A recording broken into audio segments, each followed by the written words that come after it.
জয় মাতারা, জয়গুরু বামদেব। আজ আসছি কর্কট রাশি বা কর্কট লগ্ন নিয়ে। প্রথমে একটা কথা বলি, আগামী 16ই ফেব্রুয়ারি অমাবস্যার তিথিতে আমি থাকছি তারাপীঠ মহাশ্মশানে। যদি আপনাদের কোনো গ্রহগত সমস্যা থেকে থাকে বা আপনাদের যে কোনো সমস্যা থেকে থাকে, অবশ্যই আমার সাথে যোগাযোগ করবেন। তা যাই হোক, এই কর্কট রাশি বা কর্কট লগ্নকে বলছি, একটু কিন্তু সাবধান হয়ে যান।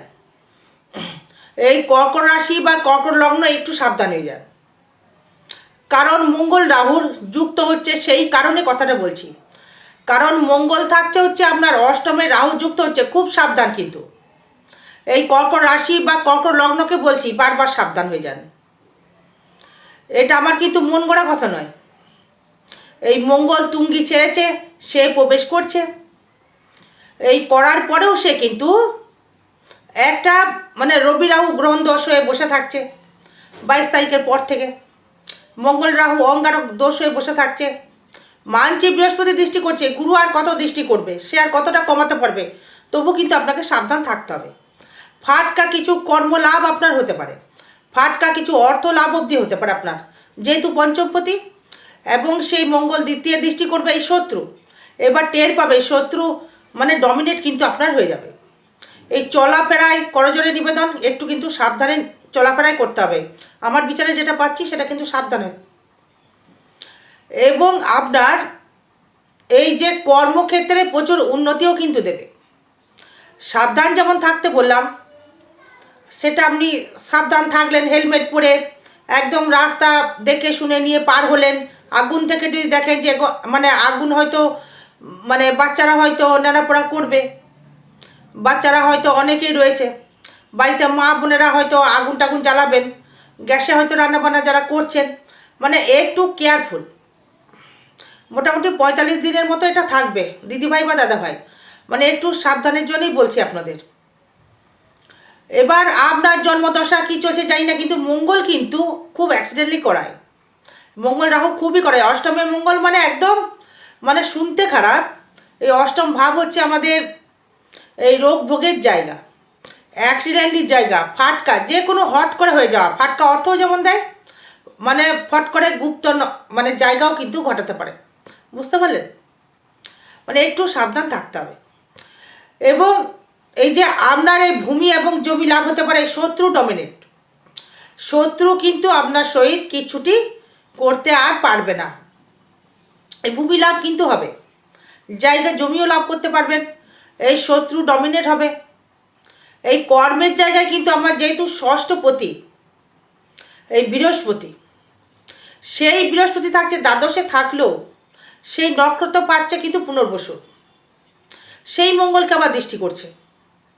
মানে আপনার কর্মপতিকে দৃষ্টি করবে, মানে সপ্তম অষ্টম নবম মানে দশমপতিকেও দৃষ্টি করবে। তবে মঙ্গল দশমপতি হয়ে অষ্টমে যাচ্ছে, মানে সে 11কে আবার দৃষ্টি করছে। মানে শুভযোগ তো রয়েছে, কিছু তো অশুভ তো থাকবেই। বারবার বলছি আগুন থেকে সাবধানের কথাটা বলছি, একশালীর যোগ রয়েছে, সাবধানের কথা বলছি। আর মঙ্গলের দশা যদি চলে থাকে বা রাহুর দশা যদি চলে থাকে, খুবই সাবধান থাকতে হবে দর্শক বন্ধু। বারবার বলছি খুবই সাবধান থাকুন, একটু কেয়ারফুল থাকুন। এটা আমার করজোরে নিবেদন বা রিকোয়েস্ট বলতে পারেন। পারলে একটু গার্ড করবেন ক্ষমতা যদি থাকে, আর ক্ষমতা না থাকলে তো একটু সেফটিভাবে চলবেন। বুঝতে পারলেন? এই মঙ্গল রাহু এই যে যাকে আমরা বলি অঙ্গারক দোষ, মানে অঙ্গারক দোষ মানে হচ্ছে আগুন, মানে সেটা আবার রবি পড়ে গেছে, সেখানে আবার আরেকটা ফিকশন তৈরি হচ্ছে। মানে বুধ হলে বুদ্ধমত্তা দিয়ে হয়তো বেরিয়ে আসার চেষ্টা করবে, বৃহস্পতি দৃষ্টি করছে, সেই বুধ কিন্তু দারুণ ফল দেবে। বুঝাতে পারলাম? তার মানে আপনার এই দ্বিতীয় পতিকে, দ্বিতীয় ভাবকে দৃষ্টি করছে। কেতু যে এত রোগ বা টাকা যে চিটিং করে নিয়ে পালিয়েছে এত লোক, হ্যাঁ, এবার সে ঠেলা বুঝবে যে কত ধানে কত চাল পেলাম। এই মঙ্গল বুঝিয়ে দেবে, তার ক্ষমতা দেখিয়ে দেবে। এই মঙ্গলের ক্ষমতা কিন্তু বড় বড় প্রশাসনিক জায়গা যারা যারা রয়েছেন, যারা কর্কট লগ্ন যারা রয়েছেন বা কর্কট রাশি যারা রয়েছেন, এবার কর্ম জায়গাটাই আপনি বুঝতে পারবেন। যদি কাউকে ধার বা লোন যদি ঋণ করে ফেলেন, ঋণটা খুব শীঘ্রই পরিশোধ হওয়ার একটা জায়গা রয়েছে, দ্বিতীয় মঙ্গল দৃষ্টি করছে। কোনো নেতা মন্ত্রীর জায়গার একটা পাওয়ার একটা জায়গা রয়েছে, কটাক্ষ বাক্য দ্বারা মানে স্পষ্ট বক্তা আপনি হয়ে যাবেন, তাতে আপনার শত্রু কিন্তু বাড়তে পারে। এবং সেই মঙ্গল আবার দৃষ্টি করবে তৃতীয়, মানে এনার্জি লেভেলও হাই লেভেল হয়ে যাবে। মানে শরীরের প্রতি একটা মানে একটা ব্যক্তিত্ব জায়গা তৈরি হবে, মানে একটা অ্যাট্রাকশন জায়গা, যেহেতু শুক্র যুক্ত হবে আবার। আবার দেখুন, এবার সেই মঙ্গল আবার দৃষ্টি করবে আবার আপনার ক্ষেত্রে কোনভাবে? দশমভাবে, মানে 11কে দেখবে আবার, তারপর বিশ্বকে দৃষ্টি করবে, মানে চতুর্থ দৃষ্টি করবে। তার মানে আর্নিংটা কিন্তু ভালো রকমই হবে। আর কি ঘটতে পারে? মানে আর যেটা ঘটতে পারে, মানে সৎ জায়গায় ব্যয় আপনাকে দেবে, আর কর্মের জায়গাটা কমপ্লিটলি হবে। এই যদি হয়তো ভেবেছেন যে আমি একটা ভূমি নেব, বা জায়গা আমি কিনবো, বা জায়গাটা আমি লোনে জড়িয়ে গেছি, একটা ভূমি লাভ আমাকে করতেই হবে, এই ভূমি লাভ কিন্তু আপনি করতে পারবেন দর্শক বন্ধু। এবার দেখুন আপনার নক্ষত্র কি। এই পুনর্বসু যদি নক্ষত্র যদি জন্মে থাকেন আপনি, এই পুনর্বসু মানে ধনিষ্ঠা মানে হচ্ছে আপনার ক্ষেত্রে মিত্র নক্ষত্র, মানে দারুণ ফল পাবেন। তবে চলাফেরায় সাবধান থাকতে হবে। দারুণ ফল পাবে এই নয় যে চলাফেরায় সাবধান থাকতে হবে, কিন্তু কি কি বিষয়ে দারুণ ফল পাবেন? মানে কিছু ফাটকা অর্থ মানে রোজগার হতে পারে, যেহেতু পঞ্চমপতি, মানে সেই একাদশকে দৃষ্টি দিচ্ছে, দ্বিতীয় দৃষ্টি দিচ্ছে, আবার তৃতীয় দৃষ্টি করছে,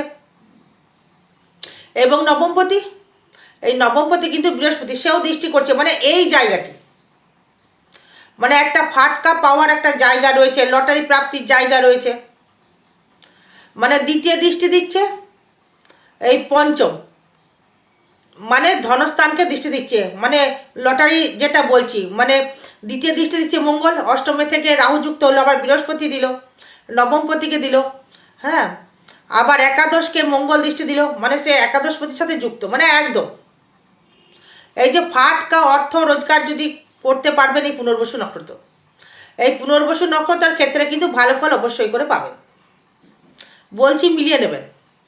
তবু চলাফেরায় কিন্তু সাবধান অবলম্বন করতে হবে দিদিভাই দাদাভাই, এটা আমার রিকোয়েস্ট। এবার আসবো হচ্ছে এই যে আপনার এই গৃহলাভের জায়গাটা, হ্যাঁ গৃহলাভের জায়গাটা দেখাচ্ছে, গৃহলাভও আপনি করতে পারবেন, গৃহ জায়গা থেকে ডেভেলপমেন্ট করতে পারবেন, গৃহ থেকে আরও উন্নতি জায়গা আপনি করতে পারবেন। এবার আসবো হচ্ছে এই কোন নক্ষত্রে? পুষ্যা নক্ষত্র, মানে শনির দশায় যাদের জন্ম, এই পুষ্যা নক্ষত্র,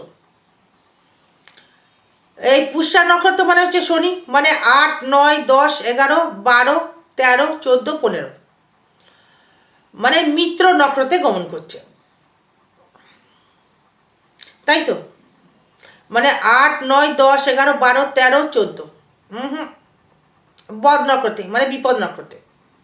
বদ নক্ষত্রে ভালো ফল পাবে না, মঙ্গল ভালো ফল দেবে না, সাবধান কিন্তু হয়ে যান। পুষ্যা নক্ষত্র মানে আপনার ক্ষেত্রে ভালো ফল দেবে না, চলাফেরা বিশেষ করে সাবধান, মানে আগুন থেকে সাবধান, অ্যাক্সিডেন্টের যোগ থেকে সাবধান থাকতে হবে। মানছি বৃহস্পতি দৃষ্টি করছে, তবু সাবধান। এই বৃহস্পতি আপনার ক্ষেত্রে রয়েছে, মানে ভালো নক্ষত্রেই রয়েছে বৃহস্পতি, অতি মিত্রদের নক্ষত্রে রয়েছে, মানে সে তো সাপোর্ট অবশ্যই করবে, কিন্তু বাকিরা তো সাপোর্ট করবে না।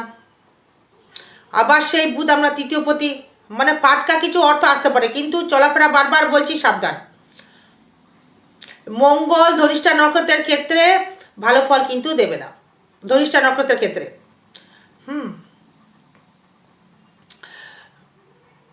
আর একটা কথা বলি, আর একবার রিপিট করে দিই, আগামী 16ই ফেব্রুয়ারি আমি থাকছি তারাপীঠ মহাশ্মশানে। যে কোনো গ্রহদোষ, মানে যে কোনো সমস্যা যদি আপনাদের থেকে থাকে অবশ্যই আমার সাথে যোগাযোগ করবেন। তারাপীঠ মহাশ্মশানে হোমযজ্ঞ ক্রিয়া দ্বারা যে কোনো গ্রহদোষ প্রশমিত করা হবে, তবে একটু সাবধান পুষ্যা থাকবেন। কিন্তু অর্থ দিক থেকে ভালো ফল দিচ্ছে, এই অর্থ বলুন, ব্যবসা বলুন, আয় বলুন, দারুণ জায়গা দিচ্ছে, ইনকাম বলুন, কিন্তু চলাফেরায় সাবধান কিন্তু খুব খড়খড় রাখতে হবে। এবার আসবো অশ্লেষা, মানে হচ্ছে বুধের মহাদশায় জন্ম, মানে 9 নম্বর নক্ষত্র, 9, 10, 11, 12, 13, 14, এর ক্ষেত্রে ভালো ফল পাওয়া যাবে। অশ্লেষা মোটামুটি ভালো ফল পাবে, খারাপ ফল মানে দেখছি না, কিন্তু মঙ্গল যেহেতু স্থান পরিবর্তন করছে, মানে সাবধান থাকতে হবে। অশ্লেষার ক্ষেত্রে ভালো ফল পাবে, 9, 10, 11, 12, 13, 14, 15, 16 বৃহস্পতি ভালো ফল দেবে। 15 ভালো ফল দিচ্ছে না। 9, 10, 11, 12, 13, 14 হ্যাঁ মাদিক মঙ্গল সাধারণ নক্ষত্রে থাকছে, মানে খারাপ ফল দেবে না। কিন্তু পুষ্যার ক্ষেত্রে হচ্ছে এই চলাফেরায় সাবধান কিন্তু অবলম্বন করতে হবে, বাকি সব ঠিক আছে। আর আরেকবার বলে দিচ্ছি, আগামী 16 তারিখ 16ই ফেব্রুয়ারি 2026 সোমবার পড়ছে ওই দিন, তারাপীঠ মহাশ্মশানে হোমযজ্ঞ ক্রিয়া দ্বারা যে কোনো গ্রহদোষ প্রশমিত করা হবে, পারলে যোগাযোগ করবেন যদি ইচ্ছা থাকে তো। আরও বিষয় জানতে গেলে যোগাযোগ করবেন। জয় মা তারা, জয় গুরু বামদেব। ভালো থাকবেন, সুস্থ থাকবেন, জয় মা।